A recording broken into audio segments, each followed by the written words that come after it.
अस्सलामुअलैकुम दोस्तों, मैं सिराज और आप देख रहे हैं सिराज व्लॉग। आज इस वीडियो में बताने वाला हूं सऊदी अरब के कुछ अहम खबरें। तो मैं एक एक करके आपको पढ़ के हिंदी में सुनाता हूं। घरेलू कामगारों का 2 साल के लिए बीमा होना चाहिए। किंग सलमान बिन अब्दुल अजीज़ की अध्यक्षता में एक ऑनलाइन कैबिनेट बैठक हुई, जिसमें घरेलू और अंतर्राष्ट्रीय मामलों की समीक्षा की गई और कई महत्वपूर्ण फैसले लिए गए। सऊदी प्रेस एजेंसी के अनुसार कैबिनेट ने फैसला किया है कि भर्ती करने वाली कंपनियां विदेश से लाए गए घरेलू कामगारों का बीमा कराने के लिए वैध है। बीमा लागत को कर्मचारी को काम पर रखने की कुल लागत में शामिल किया जाएगा और इसे 2 साल के लिए कवर करना होगा। 2 वर्ष के बाद प्रायोजक के पास बीमा को जारी रखने या समाप्त करने का विकल्प होता है।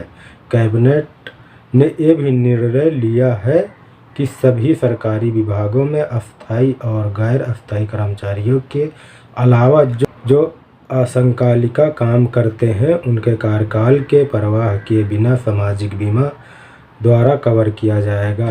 कैबिनेट ने यह भी निर्णय लिया कि सभी सरकारी विभागों में अस्थायी व गैर अस्थायी कर्मचारियों के अलावा जो अंशकालिक काम करते हैं, उनके कार्यकाल की परवाह किए बिना सामाजिक बीमा द्वारा कवर किया जाएगा। तो एक खबर ये थी। एक खबर यह है कि सऊदी अरब जाने के लिए एस्ट्राजेनेका कहाँ से प्राप्त करें, यानी कहाँ से लगवाएं। एस्ट्राजेनेका वर्तमान में पाकिस्तान में उपलब्ध है, लेकिन हर कोई सऊदी अरब और अन्य देशों द्वारा यात्रा को टीका लगाने के लिए जारी एक एडवाइजरी के प्रभाव को महसूस नहीं कर रहे हैं। कराची में देश के सबसे बड़े टीकाकरण केंद्र में कौन से टीके लगाए जा रहे हैं, किन विशिष्ट लोगों को एस्ट्राजेनेका टीका लगाया जा रहा है, और यदि आप सऊदी अरब की यात्रा करना चाहते हैं तो आपको क्या करना चाहिए, इन सभी सवालों के जवाब जानिए डिजिटल रिपोर्ट में। तो इसमें ये बताया गया है, जो सऊदी अरब जाना चाहते हैं, ये पाकिस्तान की न्यूज़ है, वहाँ के लोगों की। तो वही भी इंडिया वाले कर सकते हैं, पाकिस्तान वाले, बांग्लादेश वाले, नेपाल वाले, कोई भी वही करेगा ना आने के लिए। तो वहाँ ये बताया गया है, पाकिस्तान के डॉक्टरों ने बताया है कि जो लोग सऊदी अरब जाना चाहते हैं उनका वीज़ा वैलिड होना चाहिए और उनकी उम्र 40 साल से ज़्यादा होनी चाहिए। तो उनको हम लोग एस्ट्राजेनेका वैक्सीन लगाते हैं। ये हर जगह वाले यही कर सकते हैं कि एस्ट्राजेनेका लगा के ही आएंगे। जो यहाँ 4 वैक्सीन अप्रूव करी गई हैं, उसी को लगा के आ सकते हैं। एक खबर ये है कि किन विदेशियों को होटल क्वारंटाइन से प्रतिबंधित नहीं किया जाएगा। सऊदी नागरिक उड्डयन विभाग ने कहा है कि कोरोना वैक्सीन की खुराक प्राप्त करने वाले किसी विदेशी को सऊदी अरब में आने पर होटल क्वारंटाइन में नहीं रखा जाएगा और न ही उसके आने पर PCR के अधीन किया जाएगा। समाचार 24 के अनुसार नागरिक उड्डयन विभाग ने एक बयान में कहा है कि यदि विदेश से सऊदी अरब आने वाले किसी विदेशी की स्थिति तवक्कलना ऐप में मशाब मुताब यानी प्रभावित वसूली होगी तारीख से 6 महीने से अधिक नहीं होगी, उसकी वसूली पारित होने पर उसे होटल संगरोधक में नहीं रखा जाएगा। यानी जो यहाँ आने पर होटल का कानून लगाया था कि क्वारंटाइन होटल में होगा, उसमें नहीं रखा जाएगा। और न ही देश में आने पर उसे PCR परीक्षा से गुजरना होगा। नागरिक उड्डयन विभाग का कहना है कि कोरोना वैक्सीन की खुराक प्राप्त करने वाला निवासी PCR के अधीन नहीं होगा और न ही वो हवाई मार्ग से सऊदी अरब लौटने पर होटल संगरोध के अधीन पर होगा।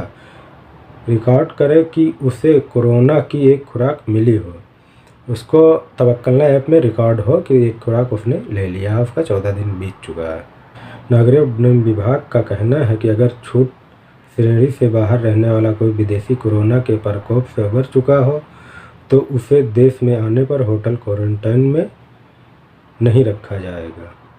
नागरिक उड्डयन विभाग का कहना है कि अगर किसी व्यक्ति को देश के बाहर टीके की दोनों खुराक मिली हैं तो वो हवाई अड्डे पर पहुंचने पर खुद को टीकाकरण साबित कर सकता है। उसे अपने दावे को प्रमाणित करने के लिए स्वास्थ्य मंत्रालय द्वारा निर्धारित दस्तावेज जमा करने होंगे।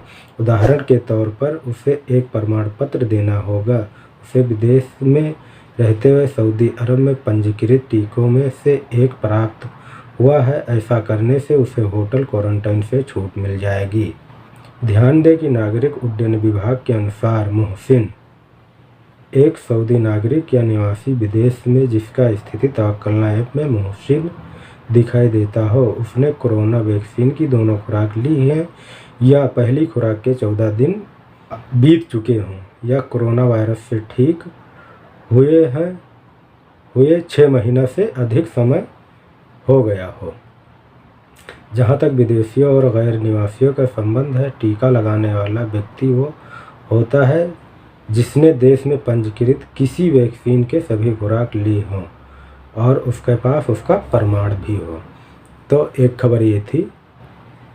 एक खबर यह है कि नए शैक्षणिक वर्ष में सभी स्कूल, कॉलेज और विश्वविद्यालय नियमित रूप से खोलने की मंजूरी। सऊदी शिक्षा मंत्रालय ने अगले शैक्षणिक वर्ष से स्कूल, कॉलेज, विश्वविद्यालय और तकनीकी परीक्षण केंद्रों में छात्रों और शिक्षकों को नियमित उपस्थिति के लिए प्रारंभिक व्यवस्था की घोषणा की है। सरकारी समाचार एजेंसी एसपीए के मुताबिक शिक्षा मंत्रालय ने मंगलवार को एक बयान में कहा कि राजघराने ने सभी शैक्षणिक संस्थानों को औपचारिक रूप से खोलने की मंजूरी दे दी है। बयान में कहा गया है कि स्वास्थ्य मंत्रालय और शिक्षा मंत्रालय को कार्य योजना तैयार करने का निर्देश दिया गया है।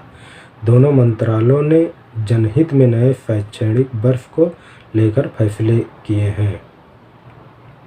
निर्णय के अनुसार आगामी शैक्षणिक वर्ष में सभी शिक्षक और शिक्षा और परीक्षण से जुड़े सभी लोग नियमित रूप से स्कूल और कॉलेज, विश्वविद्यालय और तकनीक परीक्षण केंद्र और संस्थानों में शामिल होंगे और उन्हें कोरोना टीका लगवाना होगा। इस संबंध में स्वास्थ्य मंत्रालय ने व्यवस्था की है। उपस्थिति के दौरान ट्रस्ट और फॉलो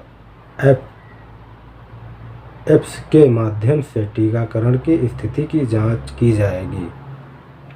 सरकारी और निजी विश्वविद्यालय और व्यावसायिक और तकनीकी परीक्षण के सरकारी संस्थान के सभी छात्र नियमित रूप से कक्षाओं में भाग लेंगे। शर्त यह है कि वे स्वस्थ हैं।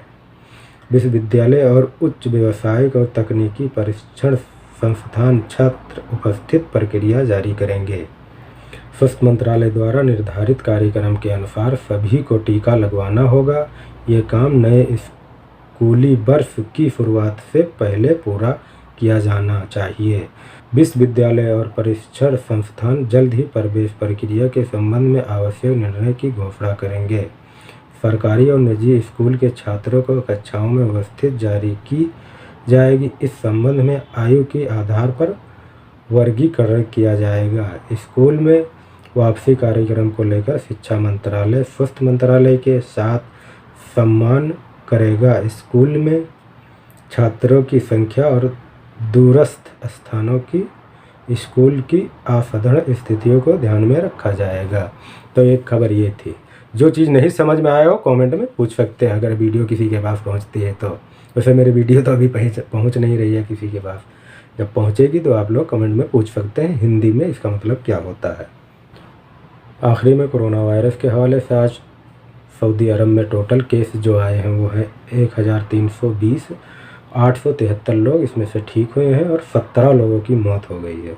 सबसे ज़्यादा केस आए हैं मक्का में 404, रियाद में 343, इस्टर्न में 164, मदीना में 120, जीजान में 60, अलकसीम में 52, असीर में 50, ताबूक में 35, हैल में 32, नजरान में 32, अलबहा में 15, नॉर्थन बॉर्डर पर 8 और अलजोफ में 5।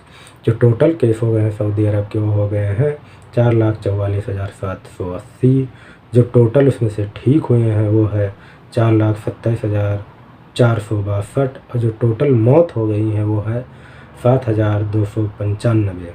जो टोटल वैक्सीन दी गई है यहाँ सऊदी अरब में वो है 1,32,43,652 और जो एक्टिव केस हैं अभी वो है 10,023 और जो उसमें से गंभीर हालत में है वो है 1348। तो ये था कोरोना वायरस के हवाले से, मैंने आपको सब पूरा पढ़ के सुना दिया। वीडियो देखने के लिए बहुत बहुत शुक्रिया।